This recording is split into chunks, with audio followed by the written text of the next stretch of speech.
Apa fatwanya? Menggantung peraturan Dewan Rakyat. Maka hari itu sidang, siapa nak maki raja, makilah. Karena dia tak terikat dengan peraturan Dewan. Maka wakil rakyat UMNO mengambil peluang mempelosok raja-raja Melayu. Ini adalah apa boleh lupa. Dan mereka berhimpunan belakang satu negeri ke satu negeri menghantam raja-raja Melayu. Sekarang mereka menggunakan isu raja bukan sayang pada raja, hanya untuk menaut emosi Melayu supaya menyokong UMNO. Faham? Tak faham jadi pendukung orang-orang. Hadirin sekalian, tiba isu itu digunakan sehebatnya dengan bantuan TV, radio, akhbar, Biro Tata Negara, bekas polis, bekas tentera yang boleh digunakan oleh mereka guna. Ada yang bersama kita begitu banyak. Saya pun pegawai sini polis kami bila ada kawan dipanggil. Dia tak Muhammad kena datang. Saya kenapa? Saya nak tunjuk saya tokoh Muhammad. Selama aku tak mau tahu apa dia. Jadi mereka gunakan supaya mereka dapat sokongan orang Melayu. Kononnya perkataannya terutama PAN menjadi alat DAP. Mereka letakkan dalam pemikiran rakyat. Kalau UMNO kalah, DAP menang. Maka DAP ini komunis, anti Melayu, anti raja, alat Singapura. Kalau kalah UMNO, habis Melayu. Termasuk spanduk dipasang di negeri Terengganu. UMNO kalah, DAP menang. Di Terengganu UMNO tadi, DAP tadi apa kursi? Tadi kira kalau UMNO kalah di Terengganu, siapa yang menang? Tapi dia nak bodoh orang Pak Politik ini persepsi. Kenapa? Kalau UMNO kalah, habis Melayu. Bagaimana kita minta dana, bagaimana kita kerja, bagaimana pegawai kerajaan, bagaimana polis di Raja Malaysia, bagaimana askar Melayu. Ada apa lagi? Kalau UMNO kalah, batu guru BTN dari itu teriak. Ayah pendengar ibu-ibu bodoh untuk teriak apa? Menyanyi anak kecil terbaik hati. Oleh keren. Dia boleh pergi kursus, dia boleh tangan, tak pendengar, semua sama-sama teriak. Ini adalah keren cara mereka nak letak dalam pemikiran. Tapi alhamdulillah, secara umumnya mereka tidak lagi berjaya. Tetapi selain tiga arah ini kami teruskan. Mereka cari punya cari. Apalagi isu yang orang Melayu boleh marah. Apa yang boleh klaim mereka jumpa lagi satu, yaitu komunis. Ini ada orang ini. Saya tak tahu banyak tempat malam ini kita lalu jalan. Saya tegur. Sambutan Hari Merdeka kebelakangan ini, rakyat dah tak peduli. Suruh pasang bendera di kereta, pasang bendera di kedai, pasang bendera di perniagaan, di rumah. Di pejabat kerajaan ada. Di perniagaan, dulu orang Tionghoa banyak pasang bendera Merdeka. Sekarang kurang. Di kereta, 100 biji, 1. Itu pun kereta kancil. Berapa dia bawa kemas? Betul kira Boko, Petri, Suluk, Tarba, Epa, semua itu. Yang ada kereta kancil. Dia berkerja, pergi ke Temeluk.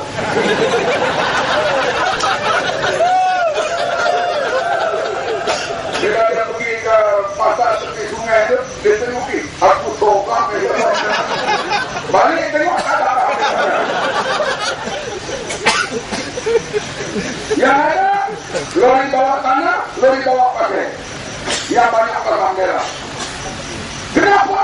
Kenapa? Karena rakyat tak merasai bahwa hari merdeka, hari perayaan semua rakyat. Sebab menjelang hari merdeka yang dipamerkan kejual kemerdekaan, Tunku Rahmat, Datuk On. Tunku Rahmat, Datuk On.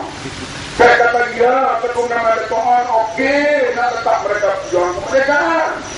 Senarai bersama Dr. Burhanuddin, Abu Bakar Bakir, Ahmad Utama, dan lain-lain. Banyak ni. Kenapa dia orang dunia? Seolah-olah perayaan UMNO. Betul tak? Ini teguran saya setiap tahun. Orang yang ikut ceramah saya dah jemu dah senang. Saya cakap pula, mari hari pahlawan, mari hari merdeka, pada ada film yang ditayang, Bukit Kepong. Dia sebut dalam film Bukit Kepong, Mak Indra adalah hero. Oh, dengar macam tu. Saya ceramah 21. Berita utusan keluar 27. Kenapa ambil masa seminggu? Saya ingat tip ucapan saya itu dibawa balik. Mereka bincang. Pihak tertentu berbincang. Tertentu. UMNO lah kan?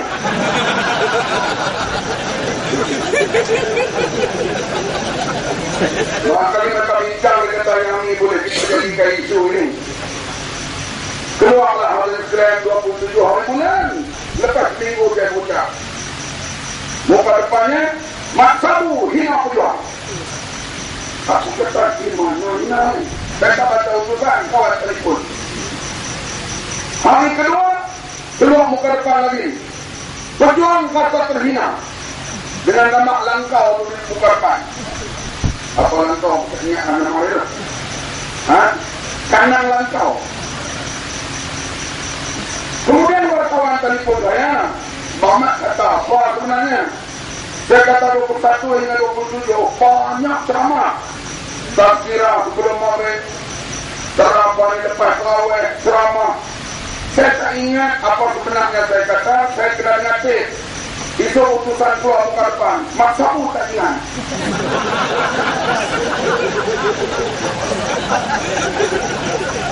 Saya pun kata, ini mereka apa?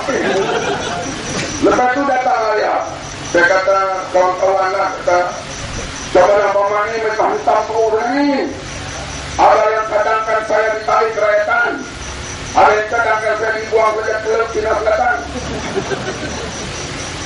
Ada yang kadangkan saya ditahan di bawah ASC. Dia kata tak apa, orang Melayu gaduh sikit-sikit ni tak apa.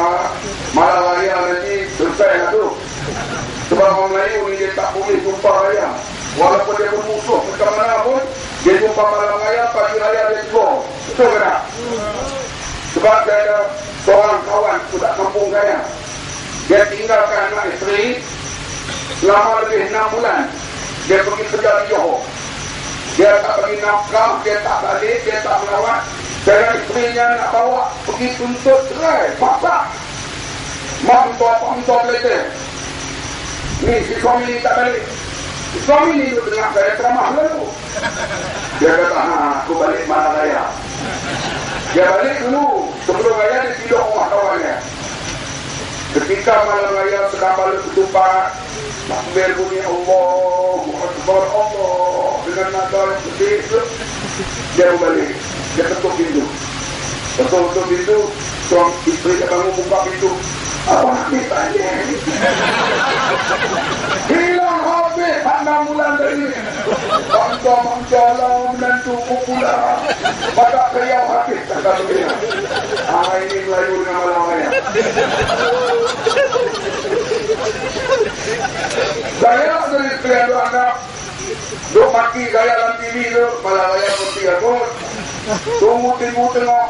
Lagi teruk malam raya. Saya kata ni lain.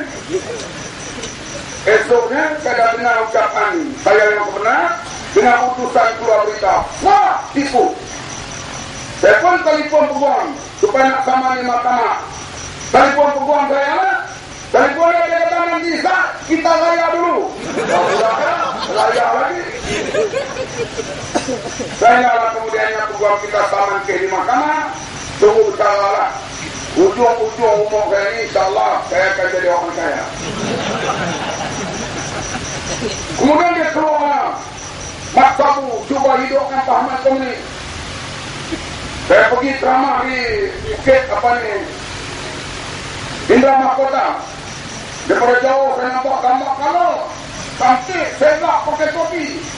Pipi tengok topi bintang 3. Tengok siapa? Aku.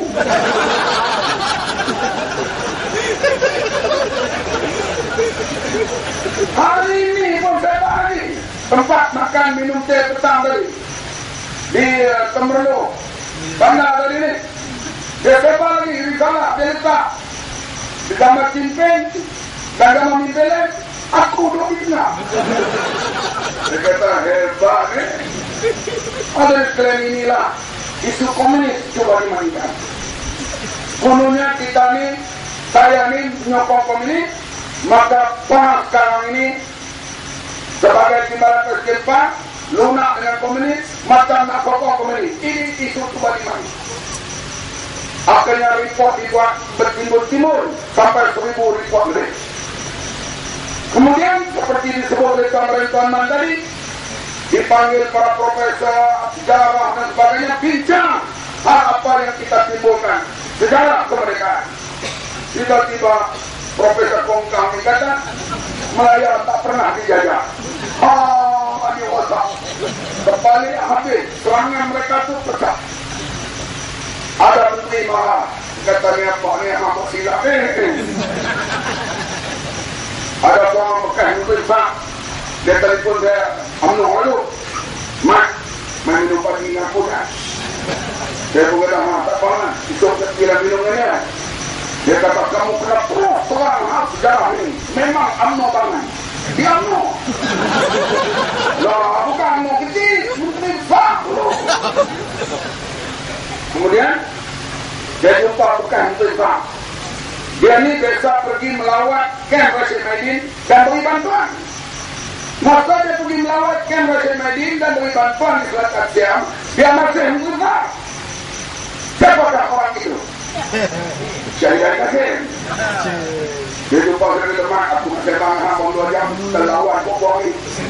Pokok kan? UMNO. Dia kata, hai UMNO pecah. Seorang bekas Menteri UMNO telefon saya. Dia panggil saya abang. Dia tu orang saya, bukan menteri. Dia kata abang boleh tak? Dia akan datang supaya keluarga saya jadi calon. Dia kata mana boleh. Kerja UMNO, saya UMNO. Saya nak stop calon macam mana, saya sendiri itu tak tahu ke mana lagi. Bapak kata terakhir lah, tak saya ke mana. Kalau dia tahu mereka tahu, ini tidak kita hanya. Hadirin sekalian, boleh tak? Bapak kata boleh. Dia mengisu anak lok, pak kaki naik kata.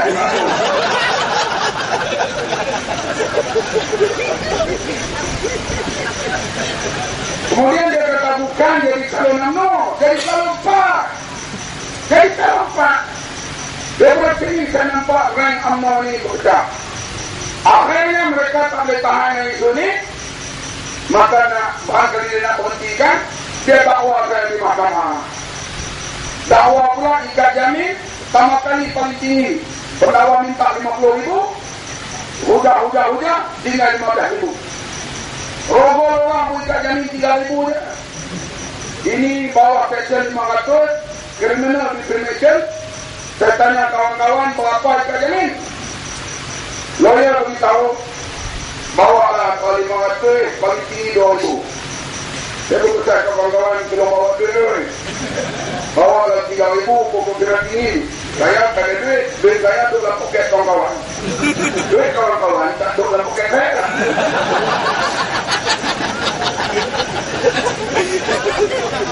Bila hakim umum, hakim sekalian, 15,000 ikat jamin, semua umum. Nak dari mana? Akhirnya kita lancar kutipan rumah dalam mahkamah. Bila lancar rumah yang paling banyak beri belah itu wartawan Cina. Wartawan Melayu boleh, wartawan Cina beri 50 sampai dia banyak. Tukang kutip DAP, PAS, keadilan, pakai kutip. Polis beri inform, dia tarik bukan